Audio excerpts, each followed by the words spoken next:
नामदहु व नसल्ली अला रसूलिहिल करीम अम्मा बाद औज़ु बिल्लाहि मिनश शैतानिर रजीम बिस्मिल्लाहिर रहमानिर रहीम। मैं हूं प्रोफेसर हकीम इसहाक सुल्तान और अपने यूट्यूब चैनल से आपको खुशामदीद कहता हूं। दोस्तों, आज हम बात करेंगे यूरिक एसिड और कोलेस्ट्रॉल के बारे में।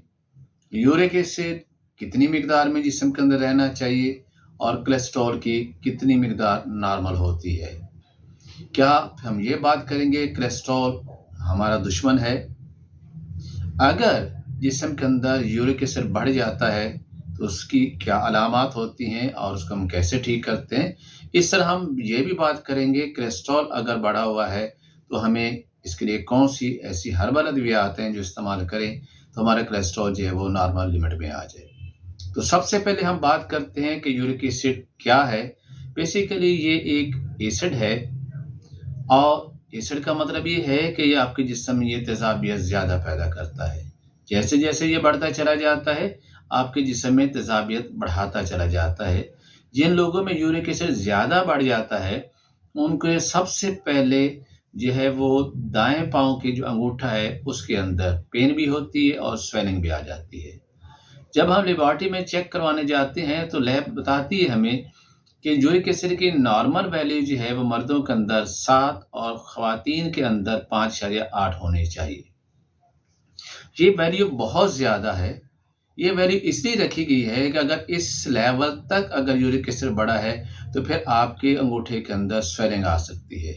लेकिन जब मैं कहता हूँ जिस वक्त यूरिक एसिड 5 से ज़्यादा बढ़ना शुरू हो जाता है तो इसकी जो प्रॉब्लम्स है कि यूरिक एसिड जब बढ़ता है तो आपके बॉडी के अंदर एक प्रोसेस शुरू हो जाता है जिसे हम इन्फ्लेमेशन का प्रोसेस कहते हैं, यानी सोजिश का प्रोसेस कहते हैं। जिस वक्त यूरिक एसिड 5 से बढ़ना शुरू हो जाता है तो आपकी बॉडी के मुख्तलिफ ऑर्गन्स के अंदर इन्फ्लेमेशन आना शुरू हो जाती है।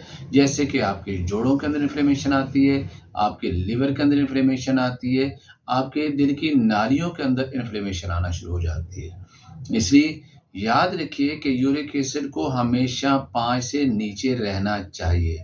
अगर ये 5 से ज़्यादा होगा, चाहे वो 5.5 पे क्यों ना चला जाए, तो इन्फ्लेमेशन का प्रोसेस आपकी बॉडी में, सोजिश का प्रोसेस आपके बॉडी में स्टार्ट हो जाएगा।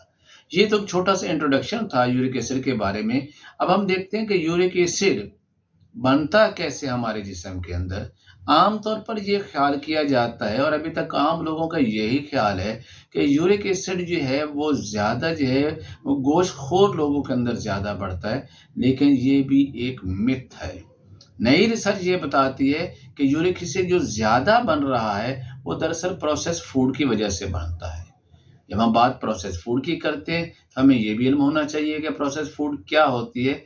आपको पता है कि हमारे जो ग़िज़ा है उसमें 4 चीज़ें होना बहुत ज़रूरी होती हैं, यानी जिसे हम कहते हैं मुतवाज़न ग़िज़ा। उसमें है कार्बोहाइड्रेट्स, फैट्स, प्रोटीन्स और फाइबर। अब इसमें फाइबर जो है उसकी जो शेल्फ लाइफ है बहुत कम होती है। आप उसे ज़्यादा देर तक जो है वो प्रिजर्व नहीं कर सकते। इसलिए जो प्रोसेस फूड है उसमें सबसे पहले उसमें से फाइबर को निकाल दिया जाता है। नंबर 2 जो है इस प्रोसेस फूड के अंदर जो है आपके फैट को भी निकाल दिया जाता है, क्योंकि फैट जिस वक्त हवा की ऑक्सीजन के साथ रिएक्ट करती है तो इसमें ख़ास किस्म की ऐसा चीज़ें पैदा हो जाती हैं जो एक इस ग़िज़ा के अंदर स्मेल पैदा कर देती हैं और वो खाने के काबिल नहीं रहता।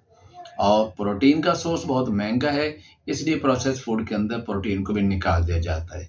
बाकी क्या रह जाता है प्रोसेस फूड के अंदर? सिर्फ कार्बोहाइड्रेट्स। तो प्रोसेस फूड में है क्या? जिसके हमारे इस वक्त पूरी दुनिया क्या हमारी पूरी यंग जनरेशन मुतवाला है इसकी। उसमें है शवारमा है, जिंगर है, बर्गर है, बोतल है, यानी तमाम जंक फूड जो हैं उसको हम प्रोसेस फूड से ही वो बनती हैं। अब बेकरी में जो चीज़ें इस्तेमाल होती हैं प्रोसेस फूड बनाने के लिए उसमें कार्बोहाइड्रेट्स होते हैं, उसके अंदर फ्रक्टोज होता है और हाई फ्रक्टोज कॉर्न सिरप होता है। High fructose corn syrup basically जो है एक तो सस्ता ज़्यादा मिलता है और आम चीनी की निस्बत ये ज़्यादा 5 से 10 गुना ये ज़्यादा जो है ये मीठा होता है, इसलिए इसे इस्तेमाल करवाया जाता है। लेकिन जैसे मैंने बताया कि ये प्रोसेस फूड जो है इसमें कार्बोहाइड्रेट्स और फ्रक्टोज की मिकदार ज़्यादा होती है। जब आप ये खाते हैं तो आपका जिगर ख़राब होना शुरू हो जाता है। जब आपका जिगर ख़राब होता है तो ज़ाहिर है कि इसके साथ आपका लबलबा भी ख़राब होगा। जब लबलबा ख़राब होगा तो फिर आपके जिस्म के अंदर शुगर लेवल बढ़ना शुरू हो जाएगा। जब आपका जिगर ख़राब होगा तो आपके अंदर कोलेस्ट्रॉल लेवल भी बढ़ना शुरू हो जाएगा। एक आम आदमी जब अपना कोलेस्ट्रॉल जो है लिपिड्स प्रोफाइल चेक करवाने के लिए लेबॉरेटरी में जाता है, तो लैब वाले उससे कहते हैं कि आपको 12 से 14 घंटे की फास्टिंग करके आना चाहिए। तो क्या ये बात ठीक है या इसमें कोई मिथ है कि 12 या 14 घंटे की फास्टिंग ज़रूरी है? अक्सर लोग तो ये कहते हैं फास्टिंग तो कर रहे होते हैं, ये लोग कहते हैं 14 घंटे तो अपना खाना पीना कुछ नहीं। वो खाना कुछ नहीं, वो पीते भी कुछ नहीं है, मतलब वो पानी भी नहीं पीते। हालाँकि उन पानी पीने से आपके लिपिड्स प्रोफाइल की रिपोर्ट पे किसी तरह का कोई फ़र्क नहीं पड़ता। हाँ, अलबत्ता ये मैं ज़रूर कहता हूँ कि जो लोग जो है रात को दूध पी लेते हैं या मिल्क शेक के इस्तेमाल करते हैं या दूध की कोई प्रोडक्ट इस्तेमाल करते हैं और वो सुबह जाके अपना लिपिड्स प्रोफाइल चेक करवाते हैं, तो उनके लिपिड्स प्रोफाइल के अंदर एलडीएल, जिसे आमतौर पे बैड कोलेस्ट्रॉल कहा जाता है, लेकिन मैं तो इसे बैड कोलेस्ट्रॉल, किसी भी कोलेस्ट्रॉल को बैड कोलेस्ट्रॉल नहीं कहता। लेकिन चूँकि आमतौर पे लोग कहते हैं कि एलडीएल जो है वो बुरा कोलेस्ट्रॉल है, इसलिए ज़बान ज़द-ए-आम यही बात चली आ रही है। और अलबत्ता वो लोग, जैसे मैं बता रहा था, जो लोग दूध के इस्तेमाल करते हैं, मिल्क शेक इस्तेमाल करते हैं या दूध के प्रोडक्ट के इस्तेमाल करते हैं, उनको जब वो टेस्ट करवाते हैं तो उनका ट्राइग्लिसराइड ज़्यादा बड़ा होता है, उनका एलडीएल पे कोई ख़ास फ़र्क नहीं पड़ता। जिस वक़्त अक्सर मरीज़ जो हैं वो अपनी लिपिड प्रोफाइल चेक करवा के हमारे पास आते हैं, वो कहते हैं कि हकीम साहब देखिए वो इसमें बैड कोलेस्ट्रॉल कितना बढ़ा हुआ है, और जिससे दिल की नालियाँ बंद हो जाते हैं। यानी ये इतना एक मिसकंसेप्ट हो गया है बैड कोलेस्ट्रॉल के बारे में कि लोग कहते हैं इसी को डाउन होना चाहिए।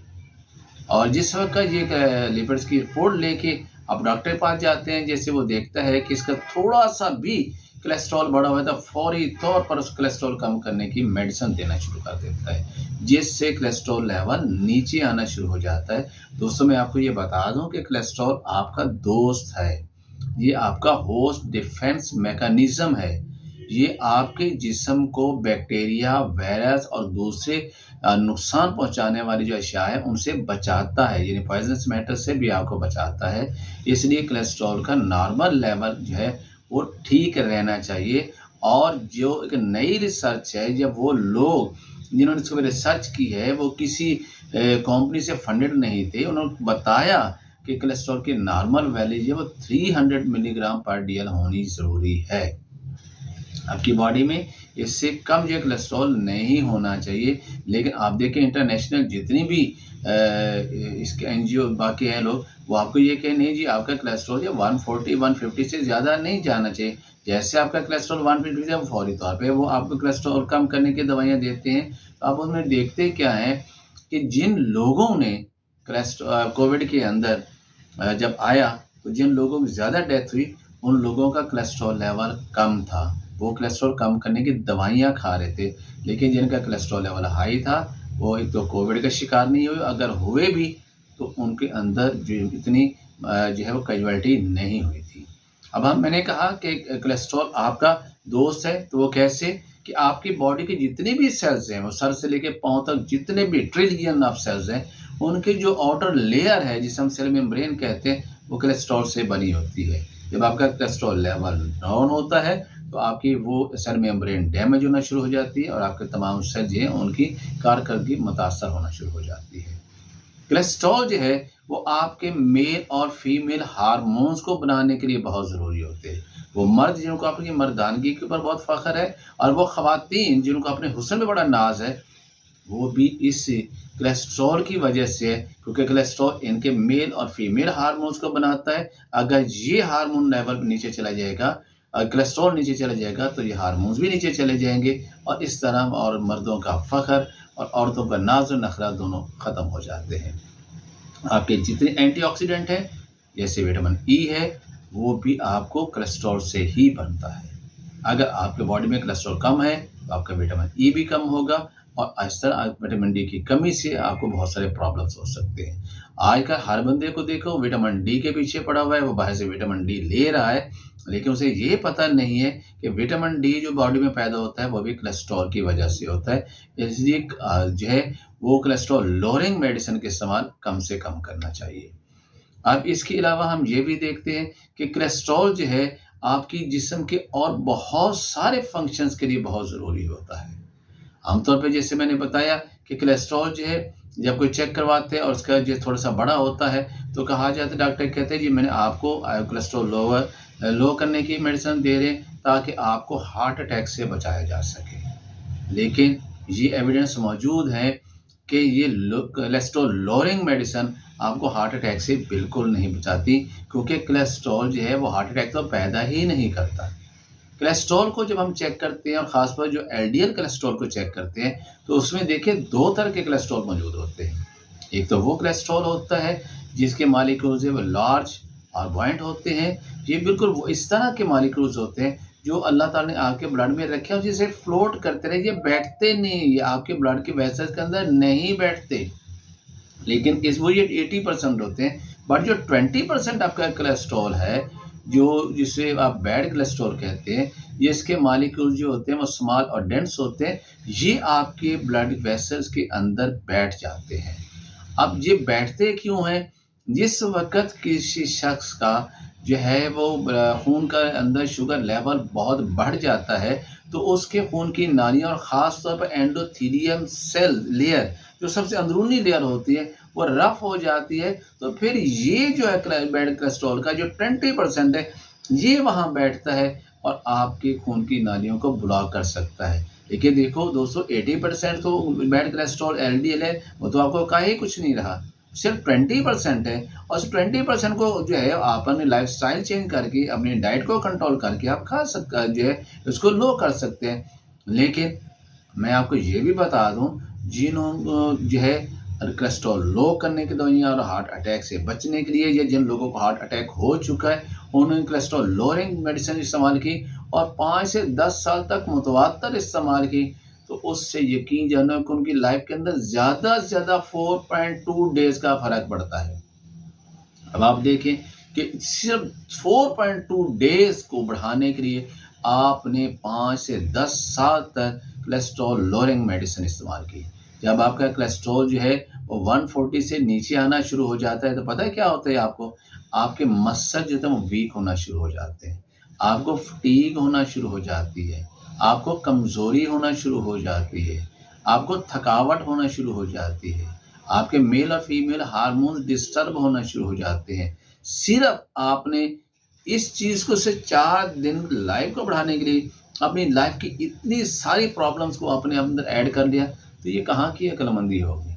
लेकिन आज भी देखें लोग कहते हैं नहीं जी आपका कोलेस्ट्रॉल हाई है और इसे लो करना है। हालांकि मैं समझता हूँ कि ये बात ठीक नहीं है। आज आप लोग बेशक मेरी बात से इत्तेफाक नहीं कर रहे, लेकिन आने वाली वक़्त इस चीज़ को साबित करेगा कि कोलेस्ट्रॉल जो है वो उसको 300 से नीचे नहीं जाना चाहिए। और अगर आपका कोलेस्ट्रॉल थोड़ा-सा हाई भी है, तो अपने लाइफ़स्टाइल से आप उसको चेंज कर सकते हैं। अक्सर ये कहा जाता है कि जिन लोगों का कोलेस्ट्रॉल हाई होता है, क्या वो मक्खन और देसी घी का इस्तेमाल कर सकते हैं? तो मैं कहता हूँ बिल्कुल इस्तेमाल करना चाहिए, क्योंकि उसके अंदर जो है ओमेगा 3 मौजूद होता है और इससे कोलेस्ट्रॉल जो है वो बैड कोलेस्ट्रॉल नहीं होता, बल्कि ये गुड कोलेस्ट्रॉल इससे बनता है। लेकिन उसकी एक लिमिटेशन है, आपने 1 चम्मच या आधे से ज़्यादा 2 चम्मच इस्तेमाल करना है। हाँ, अलबत्ता वो लोग जो अपने बच्चों को सुबह उठ के जूस निकाल के फलों का देते हैं, वो अपने बच्चों के साथ बहुत जुल्म कर रहे होते हैं। क्यों? कि दरअसल जब आप जूस लेते हैं तो जूस में बहुत ज़्यादा मिकदार में फ्रैक्टोज़ होता है, और जैसे मैंने आपको बताया कि फ्रैक्टोज़ के ज़्यादा इस्तेमाल आपके लीवर को ख़राब करता है, आपके कोलेस्ट्रॉल को बहुत ज़्यादा बढ़ा देता है, और ऐसे लोग बाद में जाके दिल की बीमारियों का मरीज़ हो सकते हैं, शुगर का मरीज़ हो सकते हैं। इसलिए मैं आपको एडवाइस करूँगा, जब कभी भी आप बच्चों को जूस दें, हमेशा फ्रेश फ्रूट्स की सूरत में दें, उन्हें जूस मत दीजिएगा। अब आप ऐसा है कि किसी का यूरिक एसिड बढ़ जाता है या किसी का कोलेस्ट्रॉल बढ़ जाता है, तो तिब इसके बारे में हमारी क्या हेल्प कर सकती है?